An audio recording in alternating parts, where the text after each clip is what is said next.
नमस्कार दोस्तों, इस वीडियो में हम आपको पुत्रदा एकादशी व्रत की कथा सुनाने वाले हैं।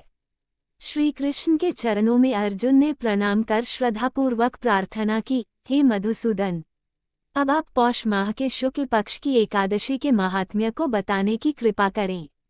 इस एकादशी का क्या नाम है? इसका क्या विधान है? इस दिन किस देवता का पूजन किया जाता है? कृपा कर मेरे इन सभी प्रश्नों का विस्तार सहित उत्तर दें। अर्जुन के प्रश्न पर श्री कृष्ण ने कहा, हे अर्जुन, पौष मास की शुक्ल पक्ष की एकादशी का नाम पुत्रदा है। इसका पूजन पूर्व में बताई गई विधि अनुसार ही करना चाहिए।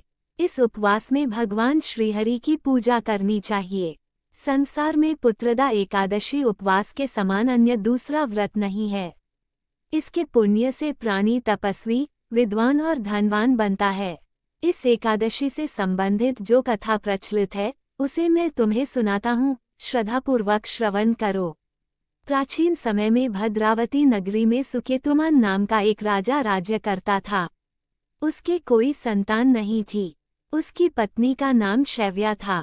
उस पुत्रहीन राजा के मन में इस बात की बड़ी चिंता थी कि उसके बाद उसे और उसके पूर्वजों को कौन पिंडदान देगा। उसके पितर भी व्यथित हो पिंड लेते थे कि सुकेतुमान के बाद हमें कौन पिंड देगा। इधर राजा भी बंधु बांधव, राज्य, हाथी, घोड़ा आदि से संतुष्ट नहीं था। उसका एकमात्र कारण पुत्रहीन होना था। बिना पुत्र के पितरों और देवताओं से उऋण नहीं हो सकते। इस तरह राजा रात दिन इसी चिंता में घुला करता था।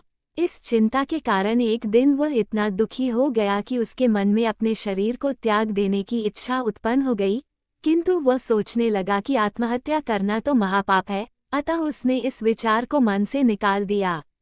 एक दिन इन्हीं विचारों में डूबा हुआ वह घोड़े पर सवार होकर वन को चल दिया। घोड़े पर सवार राजा वन, पक्षियों और वृक्षों को देखने लगा। उसने वन में देखा कि मृग, बाघ, सिंह, बंदर आदि विचरण कर रहे हैं। हाथी शिशुओं और हथिनियों के बीच में विचर रहा है। उस वन में राजा ने देखा कि कहीं तो सियार कर्कश शब्द निकाल रहे हैं और कहीं मोर अपने परिवार के साथ नाच रहे हैं। वन के दृश्यों को देखकर राजा और ज्यादा दुखी हो गया कि उसके पुत्र क्यों नहीं हैं। इसी सोच विचार में दोपहर हो गई। वह सोचने लगा कि मैंने अनेक यज्ञ किए हैं और ब्राह्मणों को स्वादिष्ट भोजन कराया है, किंतु फिर भी मुझे ये दुख क्यों मिल रहा है? आखिर इसका कारण क्या है? अपनी व्यथा किससे कहूँ? कौन मेरी व्यथा का समाधान कर सकता है? अपने विचारों में खोए राजा को प्यास लगी। वह पानी की तलाश में आगे बढ़ा। कुछ दूर जाने पर उसे एक सरोवर मिला। उस सरोवर में कमल पुष्प खिले हुए थे। सारस, हंस, घड़ियाल आदि जल क्रीड़ा में मग्न थे। सरोवर के चारों तरफ ऋषियों के आश्रम बने हुए थे। अचानक राजा के दाहिने अंग फड़कने लगे। इसे शुभ शगुन समझकर राजा मन में प्रसन्न होता हुआ घोड़े से नीचे उतरा और सरोवर के किनारे बैठे हुए ऋषियों को प्रणाम करके उनके सामने बैठ गया। ऋषिवर बोले, हे राजन, हम तुमसे अति प्रसन्न हैं। तुम्हारी जो इच्छा है हमसे कहो। राजा ने प्रश्न किया, हे विप्रो, आप कौन हैं और किस लिए यहाँ रह रहे हैं? ऋषि बोले, राजन, आज पुत्र की इच्छा करने वाले को श्रेष्ठ पुत्र प्रदान करने वाली पुत्रदा एकादशी है। आज से 5 दिन बाद माघ स्नान है और हम सब इस सरोवर में स्नान करने आए हैं। ऋषियों की बात सुन राजा ने कहा, हे मुनियों, मेरा भी कोई पुत्र नहीं है। यदि आप मुझ पर प्रसन्न हैं तो कृपा कर मुझे एक पुत्र का वरदान दीजिए। ऋषि बोले, हे राजन, आज पुत्रदा एकादशी है, आप इसका उपवास करें। भगवान श्रीहरि की अनुकंपा से आपके घर अवश्य ही पुत्र होगा। राजा ने मुनि के वचनों के अनुसार उस दिन उपवास किया और द्वादशी को व्रत का पारण किया और ऋषियों को प्रणाम करके वापस अपनी नगरी आ गया।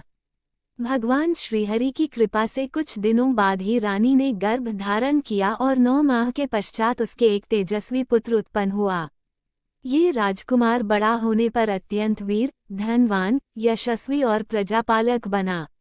श्री कृष्ण ने कहा, हे पांडुनंदन, पुत्र की प्राप्ति के लिए पुत्रदा एकादशी का उपवास करना चाहिए। पुत्र प्राप्ति के लिए इससे बढ़कर दूसरा कोई व्रत नहीं है।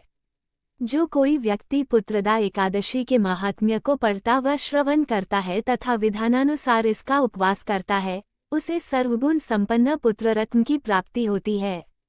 श्रीहरि की अनुकंपा से वह मनुष्य मोक्ष को प्राप्त करता है। कथा सार। पुत्र का न होना बड़ा ही दुर्भाग्यपूर्ण है, उससे भी दुर्भाग्यपूर्ण है पुत्र का कुपुत्र होना, अतः सर्वगुण संपन्न और सुपुत्र पाना बड़ा ही दुर्लभ है।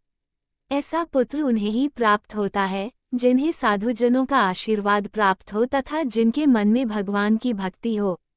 इस कलियुग में सुयोग्य पुत्र प्राप्ति का श्रेष्ठ साधन पुत्रदा एकादशी का व्रत ही है।